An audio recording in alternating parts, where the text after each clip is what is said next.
Hello, my name is Rich Howard, owner of Architectural Builder Supply, and this video is to bring you a closer look at the Ultra Hardware number 02070 surface mount exit device. This is a rim-mounted exit device. Nice quality device. It has a couple of features that I like a lot. And one of those primarily being the cost. This exit device, with the caliber of what it is, it's rated as grade 2, which means it's been tested to 500,000 cycles. I wouldn't be surprised if this ran up well into the grade 1 range, personally, because the device internally is very simple, and we'll take a little bit closer look underneath the head cover in a moment. So the price is really incredibly attractive, meaning if you're a subcontractor supplying doors, hardware, and installation of the material, it's a piece of hardware that you're going to be able to buy economically, quite frankly, to be profitable on when you're reselling it, and bring something to the client that you can say, this is a good device and it's not breaking the bank. Maybe if you're doing 1 or 2, no big deal, but when you've got a strip mall with 8 doors on the back, you know, you can really justify the ultra hardware exit device in a scenario like that, because it's just so good quality based on the cost. And we'll get to the other reason that I like in a moment. So this is what it is. The 02070 means that it is a rim-mounted exit device. Rim-mounted is just a term really for surface, you know, kind of surface mount is what it means. It has the standard Pullman latch here, and it also has the deadlocking tab that when you have the lock set, the strike plate properly installed when the door is closed, that will be held in the retracted position, preventing that from being pushed back. Now, you know, it being an exit device, you're really not going to have an opportunity to tamper with it because it's on the inside of the door. It is on a multiple Z-angle sort of approach where you really can't get to it. However, if you have a perhaps a double door where you're using a surface-mounted strike, which there is a link below this video to that strike. If you're doing a pair of doors with this on the active and let's just say flush bolts or surface bolts on the inactive, you will need a special strike that you'll have to buy. The one that's compatible is the Ultra Hardware 72064, and there is a link below this video to that strike. That's a special strike. The part number 02070 infer not only the fact that it's rim mounted, it infers the fact that it is aluminum finish and that it is appropriate for a 3-foot door or up to a 3-foot door. Now, code, as far as I understand it, states that an exit device must cover 75% of the door width. So this would be appropriate for a 3-foot door, but if you're going to put it onto a 4-foot door, you're going to want to use a different device for that, because the way that I understand the code is that 75% of the exit device doesn't include the dummy stock bar. It's going to be this portion. So this would not cover 75% of a 4-foot door. This itself would have to be 3 foot long, and it's certainly not. I'm pulling up the catalog so that I can tell you the part number of the sister products for this, but while that book is loading, the other feature that I like of this device is this angled portion here. Why is that important? Well, it's not square. That's why it's important. Why is the fact that it's not square important?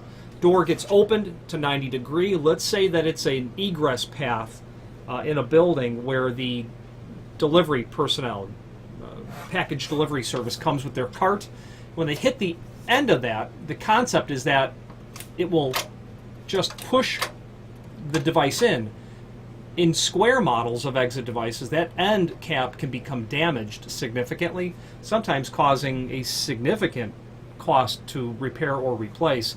This design's far more forgiving on that sort of scenario. Okay, that's how that works. Okay. A relatively smooth operation.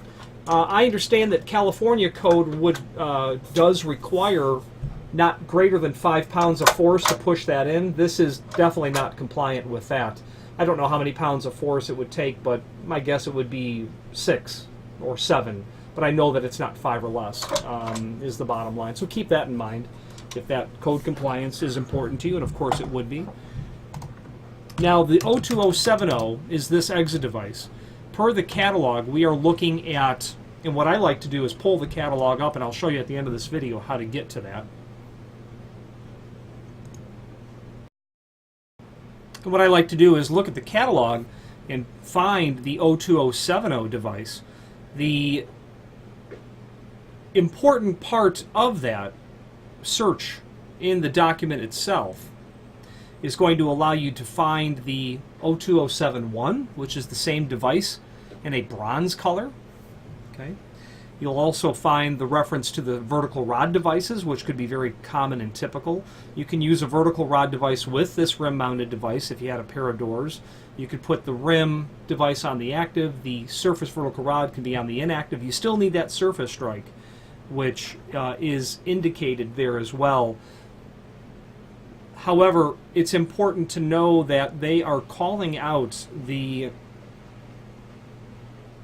in the catalog, they're showing the 72062 exit device strike, and you need to watch out for that because there are 2 strikes that Ultra Hardware has.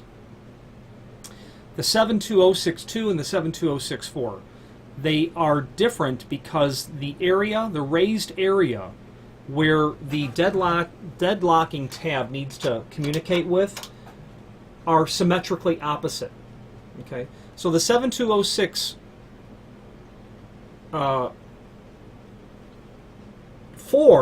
when you install it on the door, will have the raised area to communicate with this.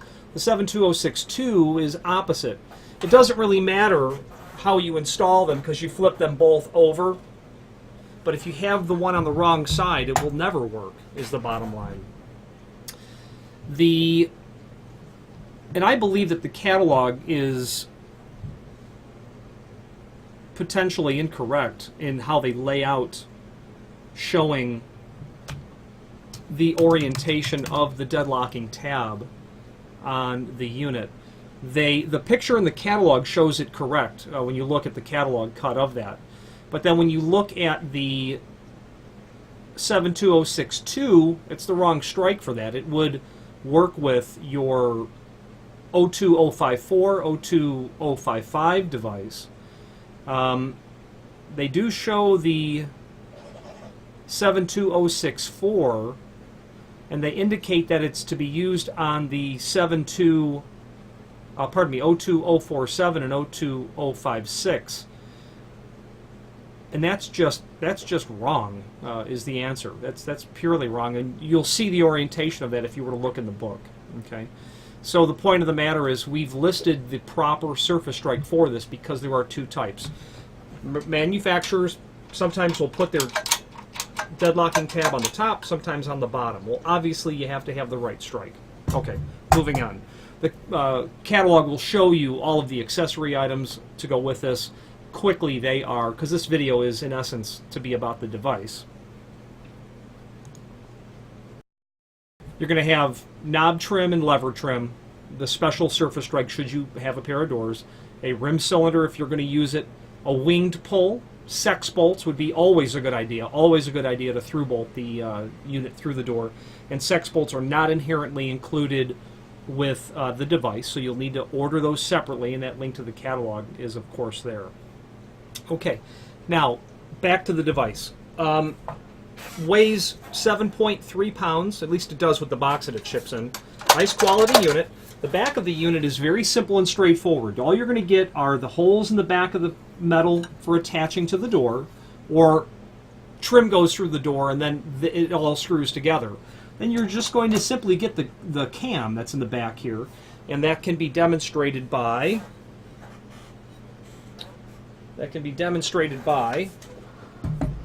allow me to get something that will work as the tailpiece from it. Okay, so we've got a screwdriver here that will act as a tailpiece from a trim, whether it be a rim cylinder. I've got that inserted in there. And as I rotate that either clockwise or counterclockwise, it's going to pull the latch back. Okay, so it's a very simple operation.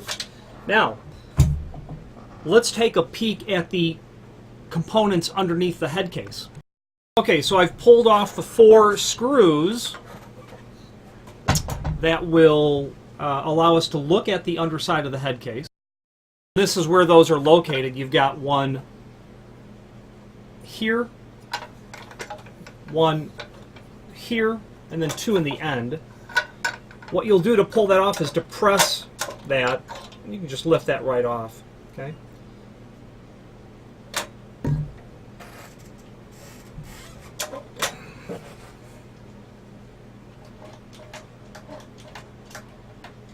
Very simple device operation. There is no way to pull the push pad off because it's riveted on. Other device types would allow you to be able to see underneath there, and you can remove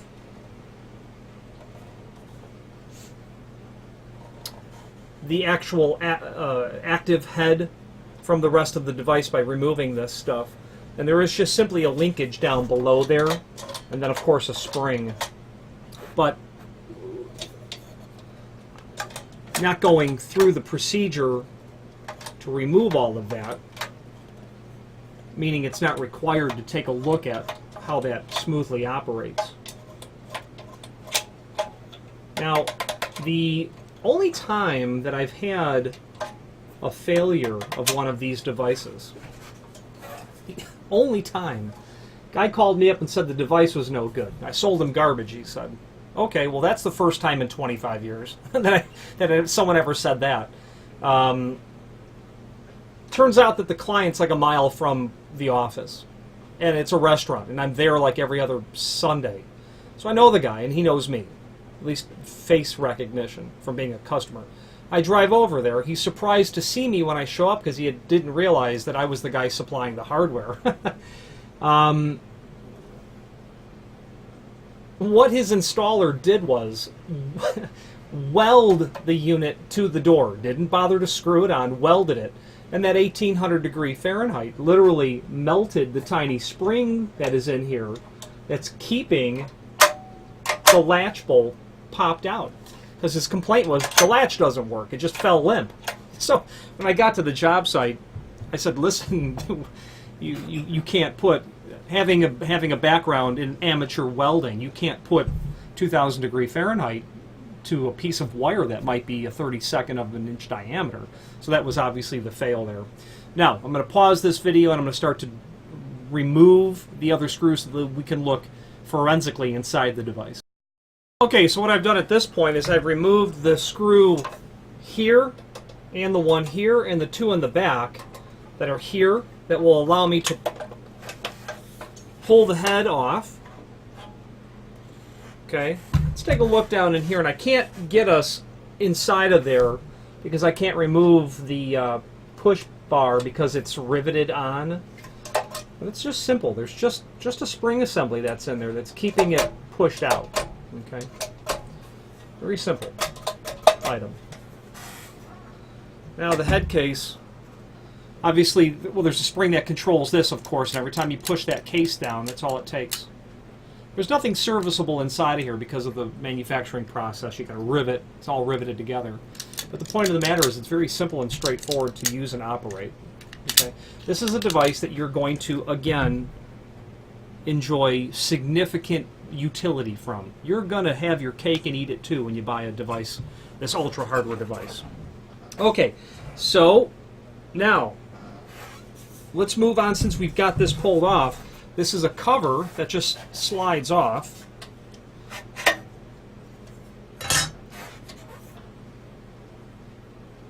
And unfortunately, I would like to demonstrate the dogging capability of the device itself, but I'm not able to really show it very well. It's going to come with a dogging key, and when you push the pad in and rotate that clockwise, about 45 degrees or so, it'll keep the pad in, which means it's going to keep the latch depressed. You're going to want to dog the device open And when I turn it the opposite way, it allows it to come out again. Okay. You're going to want to have the device dogged in any and all instances that are compatible with your application. Here's what I mean. You have a body shop and you've got, let's say, the door, the service door, the access to where the clients would come in to, pick up their vehicle. During the day, during normal business hours, you probably should just have that device dogged. And the reasoning for dogging the device open, that tactic, is because you're simply going to prevent the device from being cycled, who knows, 10 times, 100 times, 1,000 times a day. It's needless to put the wear and tear on the unit when there's no reason to have the door physically latched. Okay? You could have your pull handle, your knob, your lever, allow the client to open the door. You're in good shape. Dog the device open. So the owner comes in during the day, comes in, dogs it open, door's unlatched. It's not physically latched. Door closer, I imagine, keeps the door in the closed position. Clients don't cycle that exit device. Owner goes home at night, device undogged, device is automatically locked at that point. Now, because of the way that these work, where they're dogged and therefore not latched, it specifically makes them not fire rated. So you would not ever use a device that has dogging capability on a fire rated device. Not permitted. It would not even be permitted, I think, not that I think, I know that even if you were to disable the dogging feature on this, it's still not listed for fire-rated use. So keep that in mind. You would not use this device on a fire-rated door. Ultra, per their catalog, does not even field a fire-rated option when it comes to exit devices. Okay. Now, we've pretty much dissected the unit. Where are you going to use this? Medium, low to medium volume installations. Where you've got low to moderate use. You have an application where you do not expect to have vandalism or abuse. You do not expect to have to need to rebuild the unit either. What I mean to say by all this is a lot of this, as I demonstrated, is put together to not be taken apart. You can't buy only this head case. You can't buy only the latch or the spring.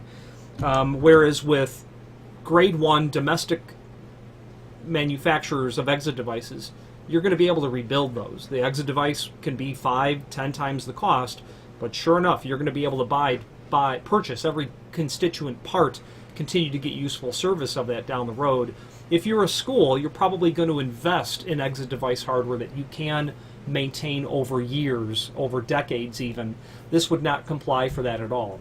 But I personally would not see a reason to not use a device like this in a scenario where you did not expect it to be vandalized or abused. If you're going to put this where it's going to be abused and it breaks just because someone broke it, kicked it with their feet multiple times, it's done. You'll throw it away and have to buy a new one. The downside of investing in this, if you know that you're going to have to replace them, is it's difficult to go to anyone else's device because you've got holes drilled in the door just for this device. So keep that in mind.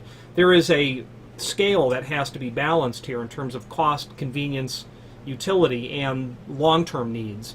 So you don't see imported devices like this in specified work.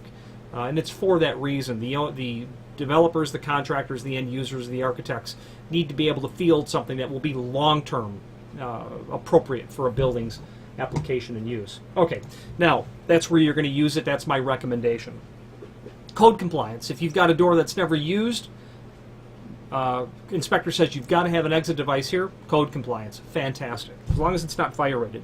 Now, with the package, you're going to get a couple of filler plates. If you've got a door that's got a standard 161 prep, you're going to get a 4 7/8 strike filler, and then a 161 edge filler. Being a 4 7/8 strike, it is going to have a 4 7/8 tall dimension that will fit into a common hollow metal frame. Going to also have that 2 1/4 by 1 1/8 edge filler that will fit that standard 161 prep in a hollow metal door. 2 1/4 1 1/8. It will come, of course, with the screws for those. I already demonstrated to you the dogging key that ought to fit onto your key ring should you want to install it in that sort of fashion. So there'll be no problem with that. Then you're going to have the strike plate. Just a black solid strike. With it, you're going to get a shim, should you need a shim. Probably not going to use the shim if you're installing this onto a door that has a stock 161 prep in it. It will work on that, even though it doesn't say anywhere that it does. I know that it will, because I've done it in the past.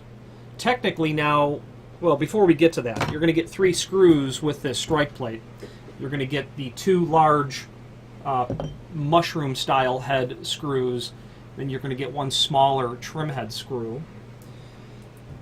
That will allow you to install, drill and tap these 2 holes. I'd put it in about the middle after you've done a reality check. Put it on the frame, test the door where it works, mark your holes, drill them, tap them, test for proper door operation. Once you know that the actual lateral positioning of the strike is correct, I would remove it. I would drill and tap this hole. I'd mark, then drill and tap this hole. Reinstall it, test operation. Then when you're finally absolutely sure, run this permanent screw in, because that will keep any lateral movement from happening. Now, discussing the thickness of the shim, I'd like to give you as well. It's 100 thousandths thick, so it's almost 1/8 of an inch. Other than the screw packages, and again, sex bolts are not included, you'll get wood and machine screws for everything. You're going to get all the screws required for installation. That exhausts everything except the end cap. When you're installing the item, the end cap will go down onto the door. The device sneaks in behind it, like that. Okay.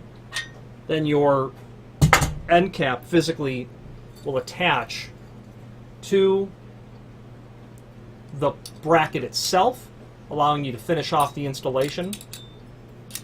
It really looks more like that.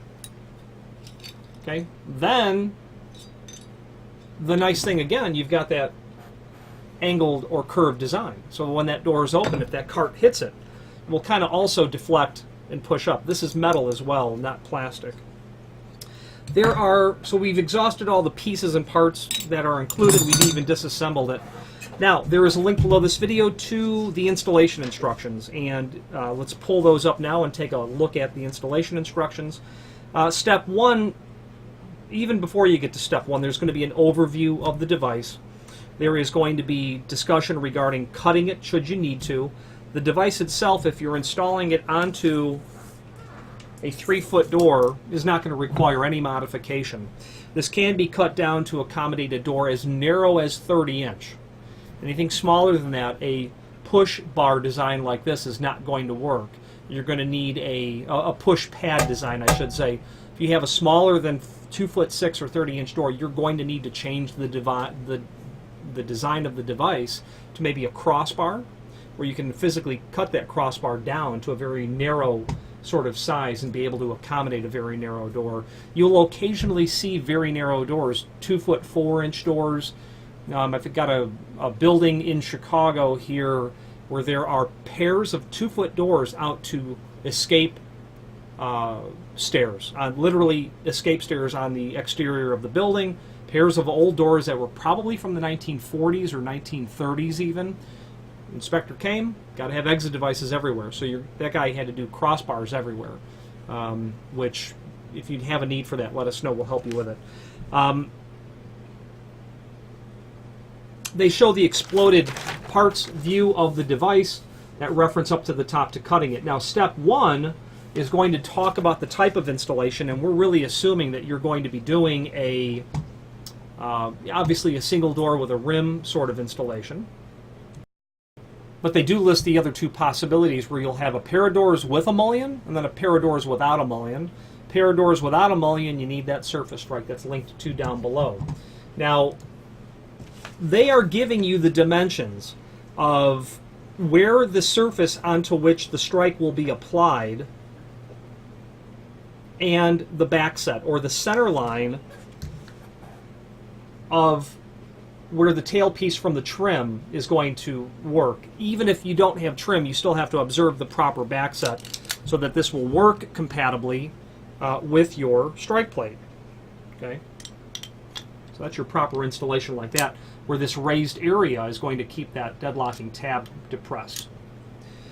Now, when you do the math on the back set, they say 2 3/8 from the face of the stop to the vertical center line. If you have a 5/8 stop projection and an 1/8 of an inch margin between the edge of the door and the frame, that means that your back set is really 2 7/8. So a stock 161 prepped door is going to be 2 3/4. I know this will work, but if you are drilling holes, you're going to want to observe the dimensions as listed, and there is also a link to the template down below, so you're going to want to lay that information out as well. They're giving you the vertical sort of information, but you're going to pull the horizontal information off of this reference here, okay? Off of this. Okay. Step 2, talking about drilling the holes. You're going to drill holes per the template as required. Very careful to observe, again, the back set. There's not a lot of tolerance. These are very forgiving devices to install, but they're not incredibly tolerant. Once you've got the proper holes, if there's exterior trim, once you've got the holes prepped, install your exterior trim. That gets you into step 4. At that point, it's very simple and straightforward. You're going to simply line up the outside trim with the preparations here and here, and then bolt the head of the device down into the backside of the trim. But at that point, you already have, and they show it really in step 5, you're going to want to have the bracket mounted to the door so that you can sneak the device in behind so that you've got it held on the face of the door, and then apply the device to the exterior trim if there is, or you're going to want to then attach the device to the face of the door at the head case. So the mounting bracket should go on first. Make any cutting that you need done at that point. Again, this will just slide off that end cover. Okay. One complaint, speaking of that end cover, that I had with this device, I had a client who called and said, you know, these devices don't work very smoothly. I says, well, that's the first time in 25 years anyone said that. And I went to the job site, and what they had was, you see that little scratch that's there? Okay, so when you slide that end cap into the housing, the installers who were there at the job site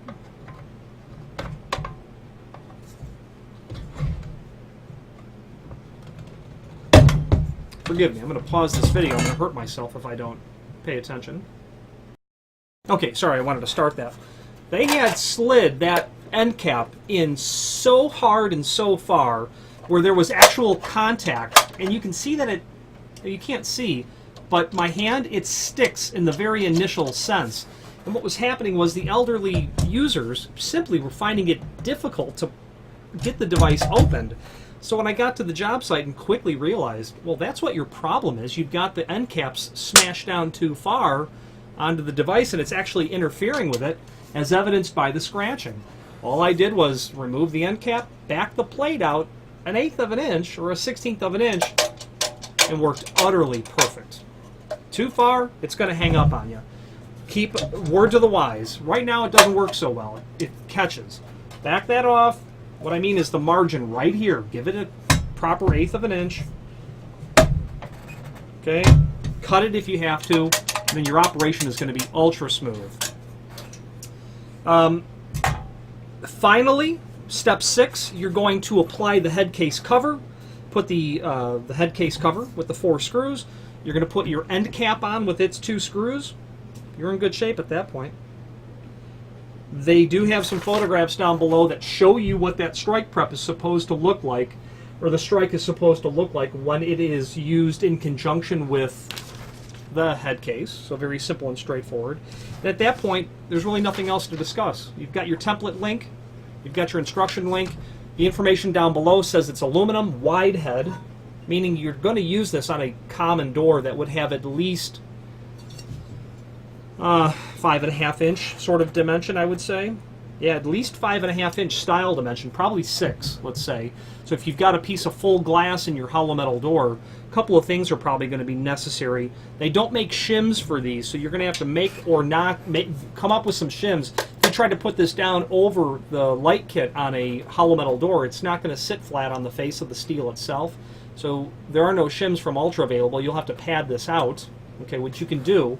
Not significantly, though, because you don't want to affect the operating thickness of what the screw length and the tailpiece length of everything is made for. So 6-inch style if you've got glass in the door, and then some shims. And that's what widehead means. It is UL listed, so is your toaster. Your toaster is UL listed, but that doesn't mean you can use it on a fire-rated door. Keep that in mind. Grade 2, 500,000 cycle. Will work for doors 2'6" to 3 foot. They say that there's a 4.5 inch minimum style. I would agree with that. Part of that head case is going to hang over your glass in that case, but it'll still physically fit. Reversible for all functions and trim key dog device. You take that device and just flip it over. Left hand reverse, right hand reverse, it doesn't matter. Surface mount strike with the extra shim. The dogging key, again, is included, and the balance of everything else will be just a link to the part numbers for the ball trim and the lever trim, and some other related products will be linked at some point in the future to or for this device. Finally, the name Ultra is synonymous with good quality, imported commercial builders hardware. If you're doing a job that will require this, you're going to want to look at Ultra's hinges, Ultra's door closers for sure. That trio of lock or exit device, hinge and closer, powerful quality, per dollar spent. Everyone's going to be happy, including the installer, who can get it put on the door fast and correct and make $1 on it. Be profitable on it is what I mean to say. Finally, there's a link below this video to the manufacturer's page where you can pull up not only all of the Ultra hardware products that we sell, but a link to the manufacturer's website, along with a link to the full product catalog. Any questions on the Ultra 02070 surface mount rim exit device, exit only, or any other Ultra product, please feel free to reach out to us. Thank you.